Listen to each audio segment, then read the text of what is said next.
Bismillahirrahmanirrahim. Assalamualaikum warahmatullahi wabarakatuh. Alhamdulillah. Wassalatu wassalamu ala rasulillah wa ala alihi wa sahbihi wa mawala. Saudara-saudariku sekalian yang dimuliakan dan dicintai oleh Allah subhanahu wa ta'ala dimanapun berada. Pada kesempatan kali ini saya akan membahas tentang mandi ruqyah menggunakan media garam. Hal ini penting kita ketahui karena kita sudah menyampaikan pada materi sebelumnya bahwa media untuk mengusir jin ataupun sihir itu banyak wasilah yang kita bisa gunakan. Di antaranya menggunakan mandi ruqyah dengan daun bidara atau air hujan, daun kelor dan lain sebagainya. Namun pada saat kesempatan kali ini kita khusus spesifik membahas tentang mandi ruqyah menggunakan media garam. Sebelumnya saya perlu jelaskan apa mandi ruqyah itu. Pengertiannya seperti apa dan bagaimana tata cara teknis pelaksanaannya. Jadi yang perlu kita ketahui saudara-saudaraku sekalian bahwa mandi ruqyah ini adalah satu wasilah untuk kita berdoa memohon kepada Allah melalui air yang dibacakan, ayat-ayat Al-Quran ataupun doa-doa dengan kita memohon izin dan ridha Allah agar seluruh aura-aura negatif, energi negatif yang berasal dari jin-jin zalim, jin fasik, jin kufur bisa hilang dalam diri kita. Nah, kenapa garam? Yang pertama, secara dalil bahwa garam ini pernah digunakan oleh Rasulullah SAW dalam pengobatan. Dalam hadis riwayat At-Tabrani yang disahihkan oleh ulama hadis, beliau pada saat sholat disengat kalajengking sehingga beliau merasa sakit, sehingga ketika selesai sholat beliau kemudian memerintahkan kepada sahabat Ali radhiyallahu an, wahai Ali, ambilkan garam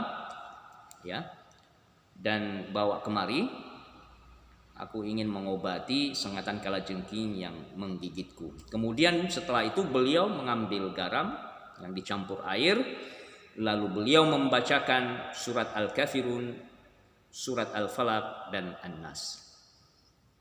Nah, dari dalil ini bahwa garam itu memiliki keistimewaan dan sudah diketahui secara umum, di samping secara manfaat lahiriah kesehatan itu memiliki banyak kandungan-kandungan yang baik bagi tubuh kita, karena di dalam garam ini ada unsur yodium, fosfor, kalium, magnesium, mangan dan unsur-unsur yang bisa membentuk sistem imun atau kekebalan dari tubuh kita.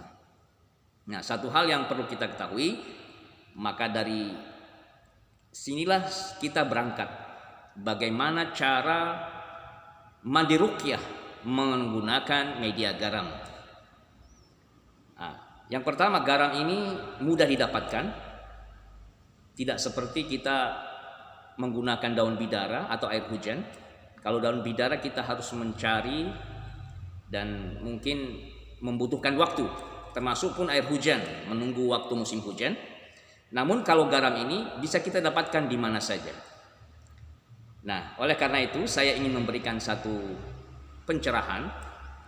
Mudah-mudahan ini bisa kita jadikan sebagai wasilah kita berdoa kepada Allah, kepada saudara-saudariku sekalian yang di dalam dirinya ada indikasi gangguan jin ataupun sihir, ada aura-aura negatif, energi-energi negatif, ilmu-ilmu yang ingin dilepaskan ataupun susuk-susuk yang ingin dicabut dalam dirinya, maka insya Allah dengan menggunakan media garam dengan izin dan ridha Allah, Allah akan hilangkan. Oke, langsung saya pada teknisnya. Yang pertama-tama kepada saudara-saudara sekalian, mari kita duduk secara konsentrasi. Saya akan memberikan petunjuk dan tata caranya. Pada kesempatan kali ini, kita boleh memakai media ya, media garam, baik itu garam yang berasal dari Himalaya ya, atau garam Himalaya yang seperti yang saya ada di depan saudaraku ini. Bisa disaksikan. Ini jenis garam Himalaya. Nah, bentuknya halus ya. Kalau kita tidak punya garam Himalaya, boleh kita mengambil garam dapur ya. Garam dapur yang ada di rumah kita. Garam yang kasar ya. Nah, cuman karena di sini saya ingin memberikan satu penjelasan tentang garam Himalaya ini memiliki satu keistimewaan ya. Kadar yodium dan kandungan-kandungan yang ada di dalamnya sangat tinggi dan baik sekali. Maka saya memberikan sampel ya. Sampel bagaimana menggunakan media garam ya, garam Himalaya ini. Yang pertama, tapi kalau di tempat-tempat saudara-saudari sekalian tidak ada garam ini, boleh menggunakan garam dapur biasa. Yang pertama, duduk, kemudian sebelumnya kita berwudu terlebih dahulu. Bagi perempuan memakai mukena, ya, memakai pakaian yang bersih. Siapkan air di dalam baskom, ya. Kemudian ambil garam yang ada di dapur, atau kalau Anda memiliki garam Himalaya, pakai garam Himalaya ini. Untuk garam Himalaya ini cukup 3 sendok saja, ambil 3 sendok, masukkan ke dalam air yang ada di dalam baskom. Kalau garam yang besar atau yang di dapur, garam dapur itu kita ambil 3 genggam, ya, ambil 3 genggam, masukkan ke dalam air dalam baskom. Oke, semua sudah selesai. Mari kita berdoa, ya. Nanti boleh dipraktekkan karena ini tutorial. Maka nanti setelah ini boleh dipraktekkan sendiri di rumahnya masing-masing. Kita berdoa. Bismillahirrahmanirrahim. Asyhadu an la ilaha illallah wa asyhadu anna Muhammadar Rasulullah. Allahumma salli ala sayyidina Muhammad wa ala ali sayyidina Muhammad. Hasbunallah wa ni'mal wakil. La haula wa la quwwata illa billahil aliyil azim. Oke, setelah kita membaca doa tadi, kita lanjutkan dengan membaca 3 doa yang pernah diajarkan oleh para nabi, di antaranya Nabi Muhammad SAW, kemudian Nabi Musa alaihissalam ketika diserang bala tentara Fir'aun sampai terdesak ke lautan merah, dan yang ketiga adalah doanya Nabi Yunus ketika berada dalam perut ikan. Ini penting sekali ya, penting ya untuk kita doa. Nanti saya akan tuliskan di deskripsi, boleh kita ikuti dan boleh kita hafalkan. Kalaupun tidak kita hafalkan, cukup dibaca saja. Doanya seperti ini. Ikuti saya, boleh. Bismillahirrahmanirrahim. Allahumma rabban nas azhibil ba'sa ishfi anta syafi la shifaa illa shifauka shifaan la yughadiru saqama. Lalu doa yang kedua, doa Nabi Musa. Allahumma lakal hamdu wa ilaikal mushtaka wa antal musta'an wa la hawla wa la quwwata illa billahil aliyil azim. Lalu yang ketiga, doa dari Nabi Ayub. Rabbi anni massaniyad durru wa anta arhamur rahimin. Kemudian selanjutnya doa dari Nabi Yunus ketika dalam perut ikan. La ilaha illa anta subhanaka inni kuntu minaz zalimin. Setelah kita berdoa di dalam hati secara khusyuk konsentrasi, kemudian ya, air yang sudah kita letakkan garam tadi, kita berdoa dengan membaca surat Al-Kafirun, Al-Ikhlas, Al-Falaq, An-Nas, dan Al-Fatihah masing-masing 3 kali. Saya ulangi, bacakan air yang sudah dicampur garam tadi dengan surat Al-Ikhlas, Al-Falaq, Al-Kafirun, Al-Ikhlas, Al-Falaq, An-Nas, dan Al-Fatihah masing-masing 3 kali. Setiap kita membaca, tiupkan dengan tiupan disertai ludah kecil. Ya, setiap satu surat tiupkan lagi. Nah, setelah kita membacakan surat-surat tadi, lalu kita berdoa lagi kepada Allah. Doanya seperti ini. Boleh dilakukan dengan redaksi yang berbeda, tapi intinya seperti ini.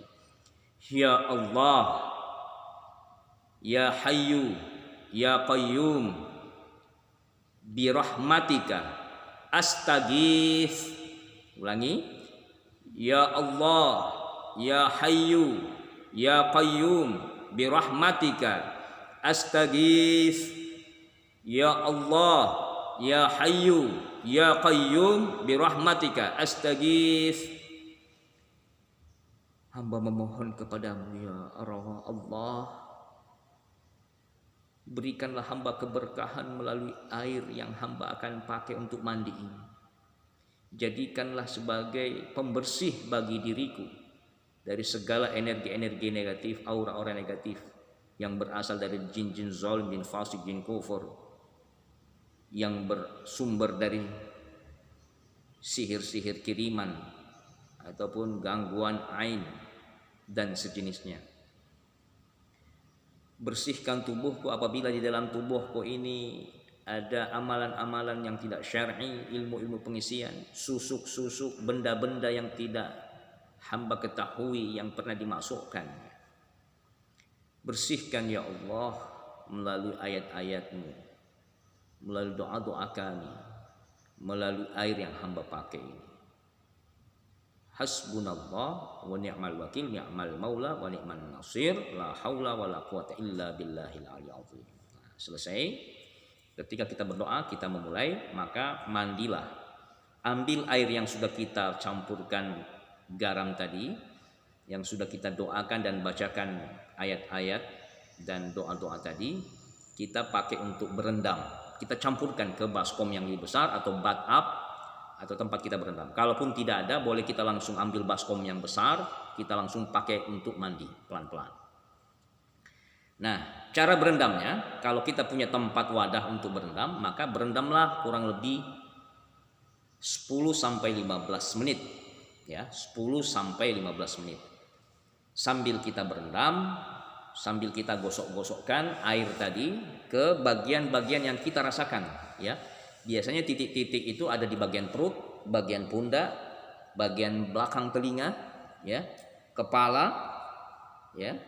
Mohon maaf, di bagian perut ke bawah, lalu kemudian bagian kaki diusapkan semuanya, di bagian sisi-sisi kanan dan kiri kita semuanya. Diusapkan, lalu kita pakai mandi, diguyurkan pelan-pelan satu persatu.